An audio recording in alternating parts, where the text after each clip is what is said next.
Mudah-mudahan ibu bapak simak bahwa sejak pertemuan antara Rasulullah dijemput oleh malaikat Jibril berangkat dari rumahnya janda Ummu Hani, Rasulullah dijemput bukan langsung tiba di Yerusalem, di Masjidil Aqsa, tidak. Isim yang mentasbihkan Allah, karena orang Arab itu kalau menyebut Allah dia pakai tasbih. Maka dimulai dengan kalimat Subhanallazi, Maha Suci Allah. Isim yang mentasbihkan Allah, diagungkan Allah, bahwa Rasul menyadari dia tidak mampu melakukan ini, dia tidak kuat, dia hanyalah manusia biasa, tapi luar biasa karena kehebatan Allah. Ini orang kafir lupa, ini orang munafik lupa. Mereka berangkat jam-jam beginilah. Ayo Muhammad, kata Jibril, kita menuju ke Baitul Maqdis. Kita akan menunggangi Bikau. Pandangan matanya sejauh memandang, kecepatannya seperti kecepatan kilat. Satu rumusan dalam persoalan matematik, kimia, fisika. Kecepatan kilat itu 150.000 km per detik. Kecepatan cahaya 300.000 km per detik. Berarti Rasulullah mencapai perjalanan secepat kilat. Matahari terbit untuk mencapai terangnya di bumi 8 menit sampai ke bumi. Kecepatan cahaya 300.000 km per detik menurut Albert Einstein. Berarti Isra bisa dikaji dengan logika. Berangkatlah Rasulullah dengan Jibril. Bukan langsung tiba di Masjidil Aqsa. Rasul turun Rasulullah. Kita sholat 2 rakaat. Rasul turun sholat 2 rakaat. Rasul bertanya, ya Jibril, tempat apa ini? Ini adalah Thaibah, di mana nantinya akan berkumpul seluruh makhluk setelah tiupan sangkakala. Setelah yaumil akhir, ini akan berkumpul semua makhluk, insya Allah. Semua makhluk akan berkumpul di Thaibah. Dalam perjalanan pertama ini, transit yang pertama, Rasul mendengar suara memanggil, wahai Muhammad, wahai Muhammad, wahai Muhammad, 3 kali. Rasul tidak menoleh dari sebelah kanan. Ditanya Rasulullah, suara apa itu Jibril, saudaraku? Kalau engkau berpaling Muhammad, umatmu menjadi Yahudi. Thaibah. Berangkat lagi mereka, take off lagi, terbang lagi, turun, sholat lagi 2 rakaat. Rasul bertanya, Jibril saudaraku, tempat apa ini? Usai sholat 2 rakaat, Jibril menjawab, ini adalah Tur Sina, bukit gunung tempat di mana Musa alaihissalam menerima perintah, the 10 commandments, Taurat. Dari perjalanan kedua ini, ada yang berseru dari sebelah kiri, Muhammad, Muhammad, Muhammad, 3 kali. Rasul bertanya, Jibril, suara apa itu? Itu adalah suara, apabila engkau berpaling Muhammad, umatmu jadi Nasrani. Berangkat lagi, turun lagi, 2 rakaat. Dari depan terlihat langsung wanita berseru dengan perhiasan seluruh badan, tangannya, semua sampai kepalanya, mahkota emas. Muhammad, Muhammad, apabila engkau berpaling, wahai Nabi, umatmu akan mencintai dunia. Hubbud dunia ra'su kulli khoti'at. Ini yang menghancur agama dan negara. Konsen para pejabat adalah dunia. Sudah, yang penting sudah jadi pejabat, mau pancuri. Jangan terlalu berpikir soal anak.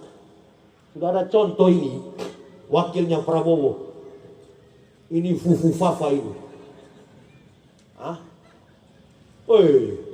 Anak disekolahkan dulu, sampai tamat, memiliki gelar, jadikan dia, biarkan dia yang pilih pekerjaannya. Amin ya Rabbal. Jangan mentang-mentang antum ustaz, anak-anak semua jadi ustaz. Jangan. Anak saya kemarin baru tamat dengan konsentrasi perencanaan kota dan wilayah, ilmu planologi dari Bandung. Tamat dengan predikat cum laude. Padahal ini anaknya ustaz. Ada kawan saya di samping. Kenapa nggak kuliah di UIN? Ngapain di UIN? Supaya jadi sarjana alam goib SAG. Tak usah memaksa anak, biarkan dia yang pilih apa yang dia mau. Amin ya Rabbal. Yang penting jangan dia pilih jadi penjahat. Kalaupun dia mau jadi penjahat, silakan. Jadi penjahat yang betul-betul penjahat. Saya di penjara, ada anak kecil ditangkap di Banjarmasin. Jago sekali soal IT. Ustadz bayangkan pekerjaannya, umurnya baru 24 tahun. Dia hantam semua kartu kredit yang ada di Amerika. Pensiunan Caltex.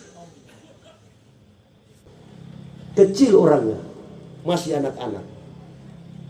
Ini. Nantilah Ustadz.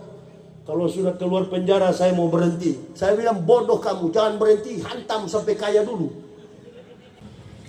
Begitu juga. Boleh kamu jadi penjahat. Tapi penjahat jangan berhati pejabat. Pejabat jangan berhati penjahat. Kebanyakan pejabat kita berhati penjahat. Dan bahkan penjahat pura-pura jadi pejabat. Ini perempuan tadi di depan ini nih. Jadi contoh dan teladan kita. Bagaimana perjalanan Rasulullah. Tidak langsung sampai ke Masjidil Aqsa. Tidak. Begitu sampai ditanya Rasulullah, tempat apa ini yang terakhir, yang ketiga? Ini adalah Bait Lam, atau istilah orang awam menyebutnya Bethlehem, karena penulisan abjad Ibrani tidak menggunakan vowel, dia menggunakan konsonan. Kalau kita dalam Islam gundul, tidak ada baris. Jadi kalau orang Arab menyebutnya Bait Lam, maka di sana disebut Bethlehem. Inilah Bethlehem. Bethlehem itu tempat apa? Ya Jibril, tempat kelahiran Nabi Isa alaihissalam. Sampai Rasulullah di Masjidil Aqsa, turun ke basement bawah. Kemudian Allah perintahkan 124.000 nabi dipimpin oleh Rasulullah menjadi imam. Mereka di belakang Rasulullah menjadi makmum. Memimpin 124.000 nabi di basement bawah sholat. Waktu ke Isra Miraj bagaimana Ustaz? Naik, Miraj naik. Maka sampailah perintah ini terjadi. Begitu usai sholat, Rasulullah di bawah persiapkan take off menuju Sidratul Muntaha. Sebelum take off, malaikat berlaksa-laksa mengucapkan tadi Ustaz, berlaksa-laksa malaikat tahu yusalluna ala nabi. Ya ayyuhallazina amanu sallu alaihi wasallimu taslima. Salamu alaika ya awwalu ya akhiru ya hasyiru. Ini yang saya pakai dalam prinsip dakwah. Keselamatan sejahtera bagi engkau yang awal, yang akhir. Ini kata yang terakhir yang saya pakai dalam konsep dakwah. Ya hasyiru, yang maha mengumpulkan. Kumpulkan umat Muhammad, kumpulkan umat Islam. Jangan cerai-beraikan mereka dengan konsep teori NU, Muhammadiyah, Naqsabandiyah, Al-Wasliyah, Wahabi. Persatukan semua umat Islam. Maka saya dan istri anak masuk Islam bukan NU, bukan Muhammadiyah, bukan Naqsabandiyah, bukan Al-Wasliyah.